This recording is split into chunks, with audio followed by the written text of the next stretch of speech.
Selamat siang, jumpa lagi dengan Denok Ayu Novel. Bagaimana kabar sobat semua? Sebelum kita mulai cerita ini, ayo silakan subscribe, like, komen, share dan nyalakan loncengnya untuk mendapatkan notifikasi terbaru ketika Mimin upload videonya. Bab 1075, sampai jumpa. Layanan ini sangat memuaskan Dimas Wu. Tanpa henti, Dimas Wu membawa peta ini dan lingkaran putih arwah Michelle Mo di bawah kakinya, dan melanjutkan perjalanan ke benua Jiushu. Untuk menghemat waktu dan tenaga, Dimas Wu tidak mencoba memecahkan metode membutakan gurun yang luas ini, tetapi berdasarkan informasi yang ditandai di peta, langsung melewati gurun ini dan sampai ke ruang hampa yang gelap. Berdasarkan informasi yang tertera di peta, Dimas Wu mengetahui bahwa ruang kosong ini bernama Formasi Luan Liu. Karena formasi turbulensi ini terpencil dan berpenduduk jarang, hampir tidak ada yang akan melewati jalur ini. Oleh karena itu, formasi ini merupakan tempat yang paling mudah untuk retak di seluruh peta, setidaknya dibandingkan dengan gurun pasir dan mata buta yang biasa dilalui Dimas Wu. Formasinya jauh lebih sederhana dan lebih aman.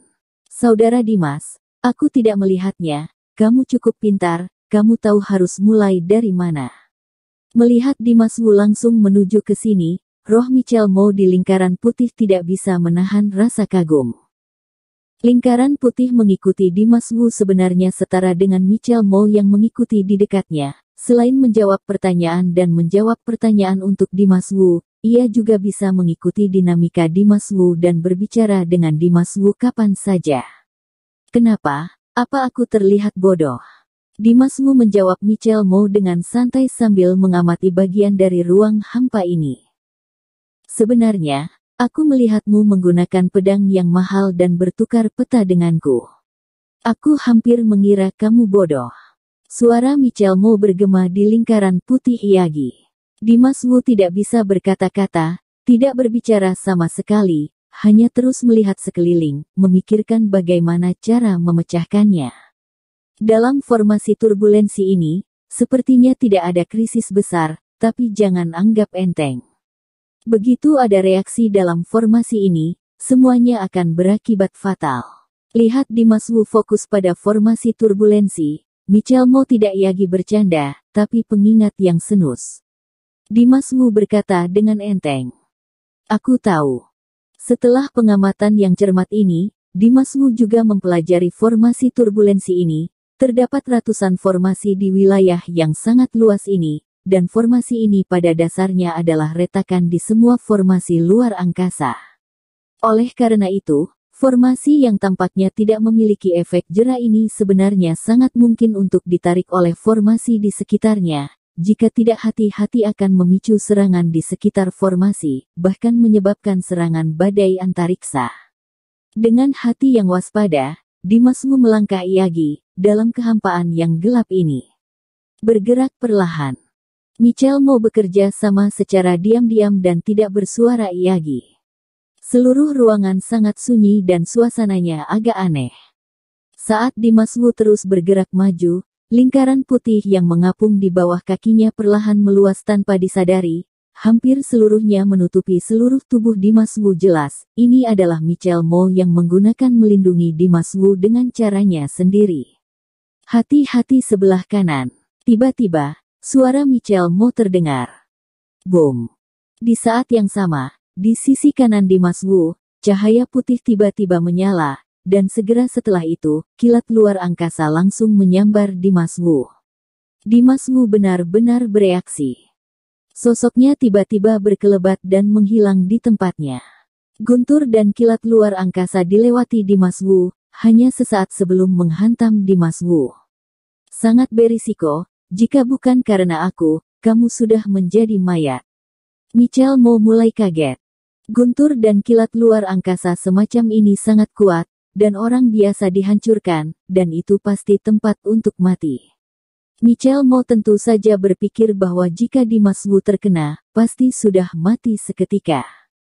Namun, apa yang tidak diketahui Michelle Mo adalah meskipun Dimas Wu tidak bersembunyi, guntur dan kilat luar angkasa yang tampak membentur langit tidak akan menyakiti Dimas Wu sedikit pun.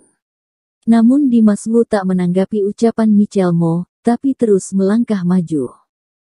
Bum bum. Badai yang kuat berkecamuk di depan Dimas Wu, dan guntur dan kilat yang tak berujung terus memotong dan menebas di atas kepala Dimas Wu, membelah lingkaran putih pikiran ilahi Michelle Mo, dan mereka semua gemetar. Dimas Wu terlihat tidak sabar, ia langsung melambaikan tangannya dan memasang perisai yang tebal dan kokoh di sekujur tubuhnya. Di perisai, ada busur padat yang berkedip, dan sepertinya itu terkondensasi oleh kekuatan guntur dan kilat. Perisai itu diletakkan. Dimas Wu tidak ragu-ragu lagi, dan melangkah maju dengan berani. Tiba-tiba, petir dan kilat menyambar Dimas Wu dengan kekuatan yang tak terbendung. Zet. Guntur dan kilat yang mengejutkan menghantam kepala Dimas Wu, namun begitu menyentuh perisai di kepala Dimas Wu, kekuatan guntur dan kilat itu tiba-tiba menghilang, seolah menyatu dengan perisai di atas kepala Dimas Wu. Pada saat ini, mengelilingi lingkaran putih pikiran Dewa Dimas Wu, suara terkejut dan terkejut Michelle Mo terdengar, "Saudara Dimas, dengan kemampuan ini, mengapa kamu tidak menggunakannya lebih awal?" Di saat-saat terakhir, Michelle Mo juga bersumpah untuk mengatakan bahwa Dimas Wu pasti sudah mati jika bukan karena perintahnya. Alhasil, pada saat itu, Dimas Wu menunjukkan padanya apa itu petir yang tidak bisa ditembus. Dimas Wu tidak takut. Fakta ini membuat Michelle Mo sedikit malu. Dimas Wu tidak mengubah wajahnya, dan berkata pelan, "Kamu juga tidak mengingatkanku." Mendengar kata-kata Dimas Wu, Michelle Mo tidak bisa berkata-kata.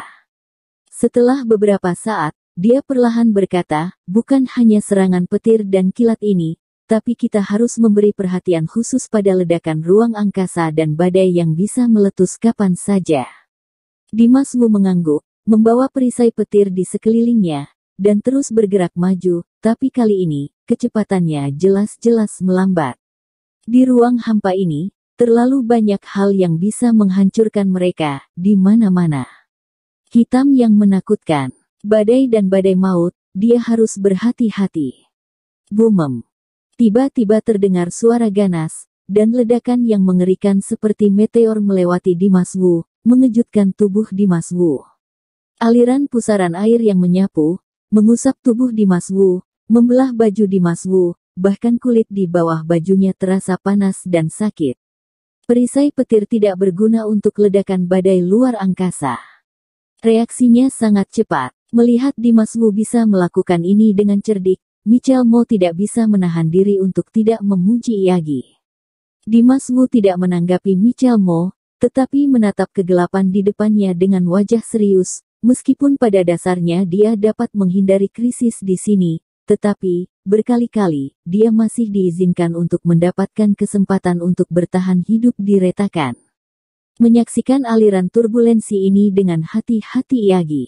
Di mata Dimas Wu, Huoran memancarkan cahaya. Dia berhenti bergerak maju, tapi berdiri di kehampaan, perlahan menutup matanya. Saat dia memejamkan mata, pupilnya tampak berubah menjadi warna gelap. Ketika dia menutup matanya, dunia gelap muncul di benaknya, dan dia terus-menerus mengembara di dunia yang gelap ini.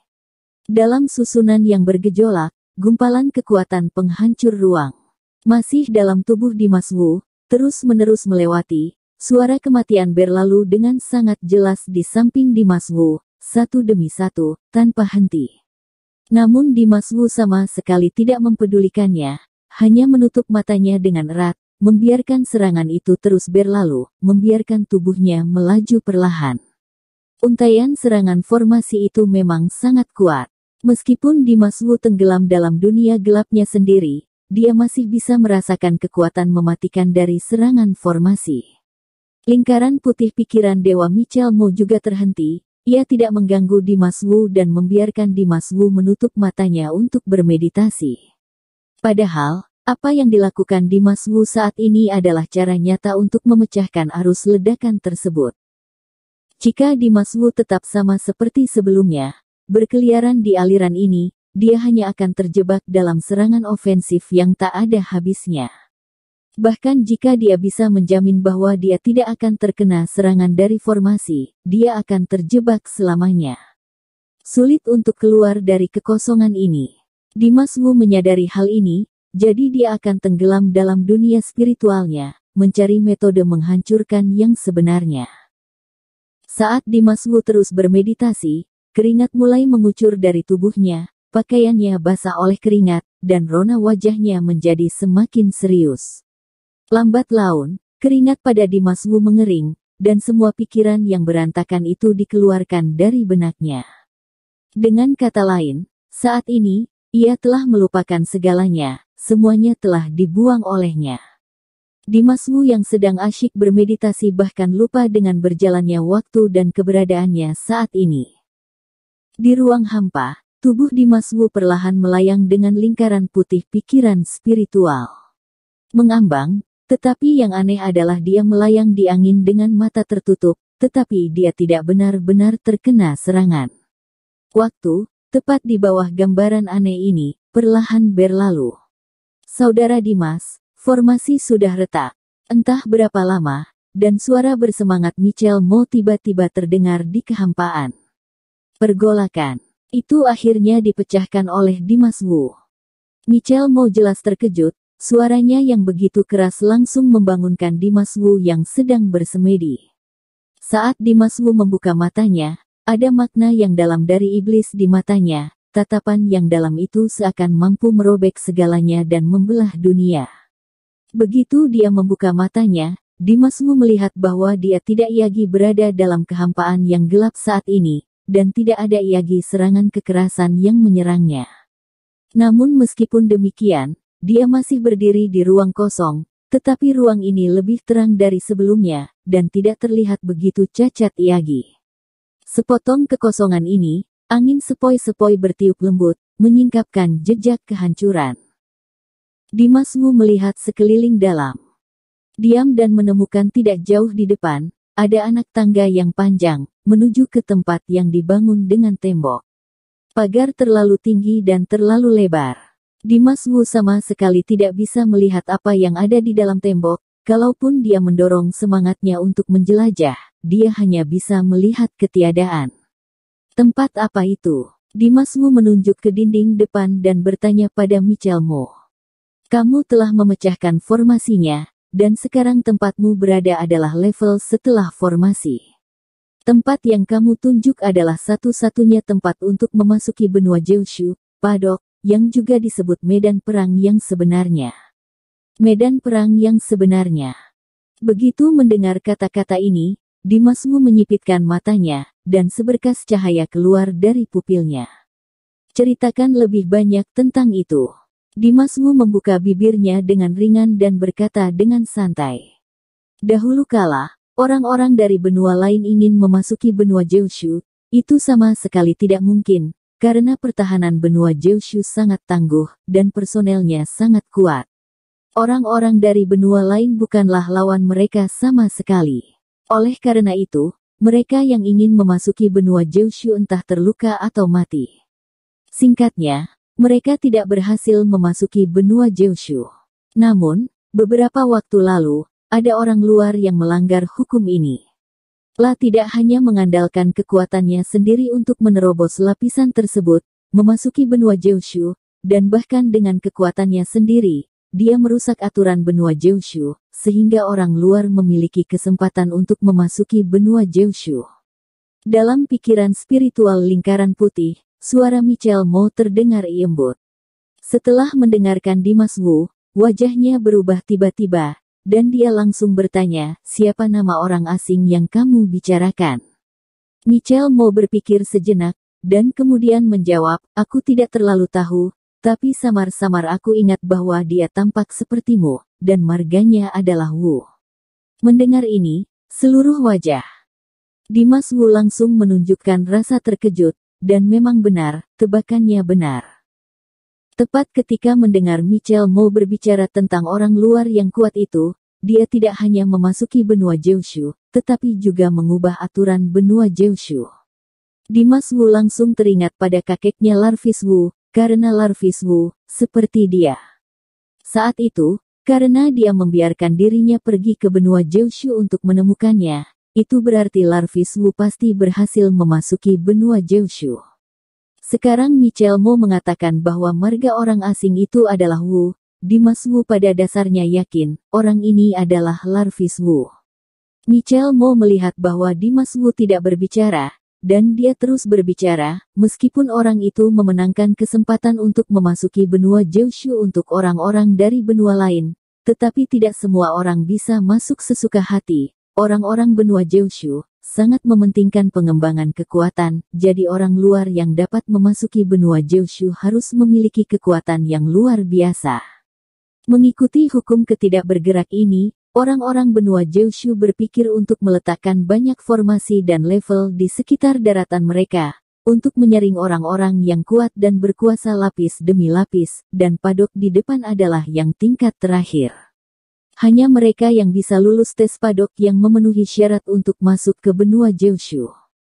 Kebanyakan orang yang bisa menginjakkan kaki di medan perang ini adalah orang-orang seni bela diri yang berkekuatan tinggi. Jika tidak, mereka tidak akan tinggal di sini. Oleh karena itu, ketika kamu memasuki padok, kamu harus lebih berhati-hati. Semua orang di dalam tidak sederhana. Michelle Mo dengan sabar menjelaskan semua yang dia tahu kepada Dimas Wu. Setelah Dimas Wu mendengarkan, dia mengangguk sedikit. Dia secara alami tahu bahwa di medan perang ini, kekuatan adalah yang terpenting. Hidup atau mati hanya bisa ditentukan oleh kekuatannya sendiri.